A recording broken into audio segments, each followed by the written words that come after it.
حتیٰ کہ بخاری مسلم میں حدیث ہے کہ اللہ تعالیٰ قیامت والے دن اہل ایمان کو اپنے قریب بلائے گا، ایمان والے مومنین میں سے ایک مومن کو، اور پردہ فرما لے گا، یعنی اس کا اور مخلوق سے پردہ ہو جائے گا، اور اللہ تعالیٰ اسے کہے گا تو نے دنیا میں یہ کیا، یہ کیا، یہ کیا، یعنی اس کی غلطیاں گنوائے گا، اور وہ گمان کرے گا کہ لو جی مارا گیا میں۔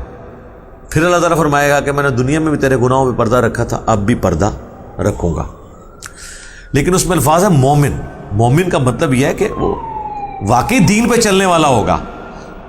کوئی شخص 100% پرفیکٹ نہیں ہو سکتا، تو اکاؤنٹیبلٹی اس کی بھی ہو جائے گی کہ یار اگرچہ تیرے نیکیاں گناہوں پہ بھاری ہیں لیکن یہ کام تو نے دنیا میں کیے تھے، تو اللہ تعالیٰ وہ گنوا کے نا بیسیکلی بتائے گا کہ دیکھ میں اگر پکڑنا چاہتا تو اس بات پہ پکڑ سکتا تھا، لیکن درگزر کیا، معاف کر دیا۔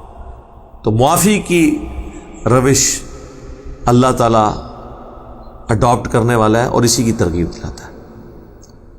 اب مجھے بتائیں، جو اللہ ان کوالٹیز کا مالک ہے اس کے بارے میں کوئی یہ گمان کر سکتا ہے کہ وہ اللہ کسی عام انسان کو وضو کرتے ہوئے اس کے گناہ دھلتے ہوئے دکھا دے؟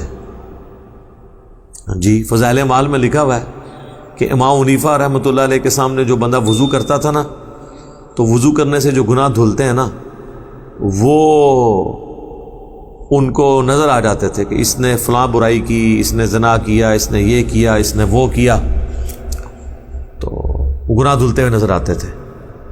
یہ گناہ دھلتے ہوئے تو صحابہ کو نظر نہیں آئے۔ اور دوسری بات، یہ ٹیکنیکلی غلط ہے، وضو کرنے سے تو زنا معاف ہی نہیں ہوتا۔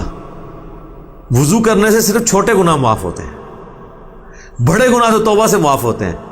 وضو کرنا یا دنیا کی بڑے سے بڑی بھی کوئی نیکی گناہ کبیرہ سے تو معافی کا نہیں ہوتا۔ بخاری مسلم دونوں میں حدیث ہے کہ اگر بڑے بڑے گناہوں سے بچا جائے تو ایک نماز سے دوسری نماز، ایک رمضان سے دوسرا رمضان، اور ایک جمعے سے دوسرا جمعہ درمیان کے گناہوں کا کفارہ ہے۔ اگر بڑے گناہوں سے بچا جائے تو نماز چھوڑنا تو خود سب سے بڑا گناہ ہے اس روئے ارض کا۔ یہ نہیں ہو سکتا کوئی شخص ایک جمعہ پڑھے ادھر سے اگلا جمعہ پڑھے بھی چلی ساری نمازاں معاف، نہیں۔ حضور نے فرمایا اگر بڑے گناہوں سے بچا جائے تو نماز چھوڑنے سے بڑا گناہ ہی کوئی نہیں ہے۔ لہٰذا درمیان کے گناہ کبھی بھی معاف نہیں ہوں گے جب تک انسان فرائض کے اوپر پابندی اختیار نہیں کرتا اور حرام سے نہیں بچتا۔ نیکیوں سے صرف چھوٹے گناہ معاف ہوتے ہیں۔ پھر صحیح مسلم میں حدیث ہے، نبی علیہ السلام نے فرمایا میں نے ارادہ کیا کہ میں عذاب قبر تمہیں سنوا دوں اللہ سے دعا کر کے، لیکن مجھے خدشہ ہوا کہ تم اپنے مردوں کو دفنانا چھوڑ دو گے۔ تو صحابہ کرام کو تو عذاب قبر دیکھنا تو دور کی بات، سنوایا بھی نہیں گیا۔ تو بعد کے لوگ کہتے ہیں ہم قبروں کے حال بھی دیکھ لیتے ہیں۔ کہانیاں بخاری مسلم دونوں میں حدیث ہے، نبی علیہ السلام ایک جگہ سے گزرے اور پھر رک گئے۔ صحابہ نے کہا کیوں رکے؟ فرمایا ان دو قبر والوں کو عذاب ہو رہا ہے، ایک پیشاب کے چھینٹوں سے نہیں بچتا تھا، دوسرا چغلی کھاتا تھا۔ پھر حضور نے ایک ٹہنی توڑ کے اس کے 2 ٹکڑے کر کے دونوں قبروں پہ لگائے اور فرمایا جب تک ہری رہیں گی ان کے عذاب میں تخفیف ہوگی۔ صحابہ کو نہیں عذاب قبر نظر آیا۔ بخاری مسلم دونوں میں حدیث ہے، حضور کا ایک مدعم نامی غلام تھا جو آپ کا سفر میں سواری کا کجاوا کستا تھا۔ خیبر کے موقع پر ایک نامعلوم تیر اسے لگا اور وہ شہید ہو گیا، اور بخاری مسلم کے الفاظ ہیں، صحابہ نے کہا کہ اسے شہادت مبارک ہو۔